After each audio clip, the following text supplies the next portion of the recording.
सबसे पहली बात तो यह है कि सरकार ने जो अपील किया है कि लॉकडाउन को पूरे तरीके से लागू किया जाए। सरकार के इन दिशा निर्देशों का और स्वास्थ्य मामलों के जानकार जो लोग हैं उनके बताए उपायों और सुझावों को लागू करने की जरूरत है। और सरकार से हमारा अपील यह है कि लॉकडाउन का नियम तभी लागू हो पाएगा, लॉकडाउन तभी सफल हो पाएगा जब सरकार इस बात का ख्याल रखे कि लोगों तक उनकी जो जरूरत की चीजें हैं, जो बुनियादी जरूरत की चीजें हैं, वो लगातार पहुंचती रहे। यह सूचना बार बार उनके बीच में प्रसारित किया जाए कि आप चिंता ना करें, आप अपने घरों में बैठें और आपकी जरूरत की चीजें आप तक सरकार द्वारा पहुंचाई जाएगी और उसको पहुंचाने की व्यवस्था की जाएगी।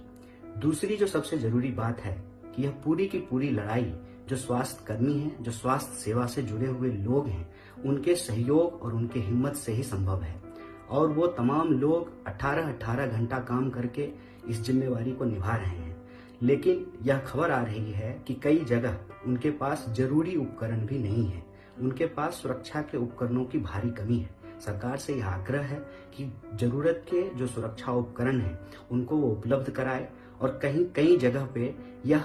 दुखद घटना देखने को मिली है कि जो लोग स्वास्थ्य सेवाओं से जुड़े हुए हैं और आपातकालीन सेवाओं से जुड़े हुए लोग हैं, उनके साथ मोहल्लों में, कॉलोनियों में और कई मकान मालिकों के द्वारा बुरा बर्ताव किया गया। मैं समझता हूं कि ऐसे वक्त में हमको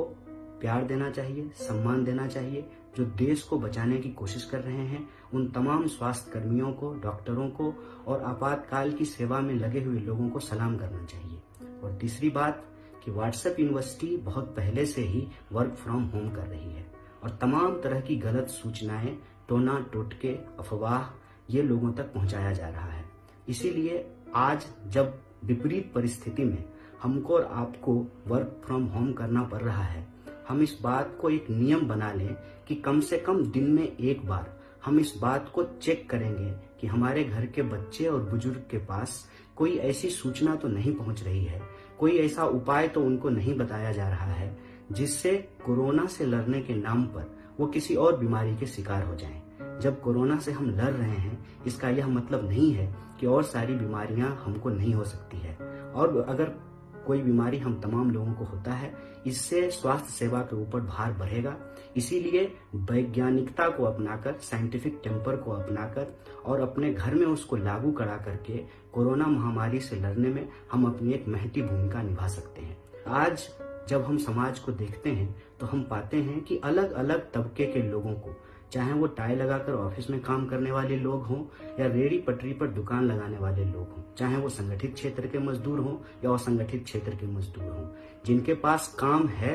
उनका काम जाने की चिंता है और जिनके पास काम नहीं है वो बेरोजगारी की चिंता से, उसके तनाव से ग्रसित है। ऐसी परिस्थिति में बतौर व्यक्ति, बतौर सामाजिक प्राणी हमारी यह जिम्मेवारी बनती है कि हम लगातार अपने जानने वाले लोगों से बात करते रहें, क्योंकि सामूहिक तनाव एक विकराल रूप इस देश में धारण करता जा रहा है। और फोन से बात करने से, मोबाइल से बात करने से कोरोना नहीं होता है। हम यह अंदाजा न लगाएं कि अगर हमारा दोस्त इंस्टाग्राम पे हंसता हुआ फोटो डाल रहा है तो उसके जीवन में कोई समस्या नहीं है। खास करके उन लोगों से हम लगातार बात करें जो तनावग्रस्त हैं विभिन्न कारणों से, तभी जाकर के यह जो सामूहिक तनाव की एक परिस्थिति देश में पैदा हो रही है उसको हम रोक सकते हैं। और इस देश की संस्कृति को अगर हम माने तो इस संस्कृति में बार बार यह कही गई है, जियो और जीने दो। यह जो जियो और जीने दो का सिद्धांत है, इसमें हम यह जोड़ सकते हैं कि खुद का भी ख्याल रखिए और अपने आसपास के लोगों का भी ख्याल रखिए। आज हम देखते हैं कि जब हम तमाम लोगों को अपने घर में रहने की हिदायत दी गई है, हम सोशल डिस्टेंसिंग के नियम का पालन करें और सोशल डिस्टेंसिंग के नियम को पालन करते हुए हम यह भी सुनिश्चित करें कि हमारे आसपास कोई ऐसा इंसान तो नहीं है जो भूखा है, जिसके पास जरूरत की चीजें नहीं पहुंच पा रही है। इसकी देखरेख भी हम करें और जो हेल्पलाइन नंबर जारी किया गया है उसका इस्तेमाल करके जो सरकार के द्वारा सहायता उपलब्ध कराने की कोशिश की जा रही है, उन संसाधनों का इस्तेमाल करके हम ख्याल रखें कि हमारी सोसाइटी में जो रहने वाले गार्ड हैं उनके पास खाना पहुंच रहा है कि नहीं पहुंच रहा है, हमारे घरों में जो काम करने वाले लोग हैं उनके घर पर राशन पानी है कि नहीं है। अपने इर्द गिर्द के लोगों का ख्याल रखना इस महामारी के दौर में भी हमारी एक महत्वपूर्ण जिम्मेवारी है। अलग अलग मीडिया चैनलों से यह खबर बार बार आ रही है कि लॉकडाउन की घोषणा के बाद खास करके जो गरीब तबके के लोग हैं, जो मजदूर हैं, उनके बीच में एक पैनिक सिचुएशन क्रिएट हुआ है। जो जहां पर हैं वो किसी भी तरह से अपना घर परिवार तक पहुंचने की कोशिश कर रहे हैं, क्योंकि वो जिन शहरों में काम कर रहे थे वहां सब कुछ बंद हो गया है, उनका काम बंद हो गया है और उनको बुनियादी जरूरत की चीजें भी नहीं मिल रही हैं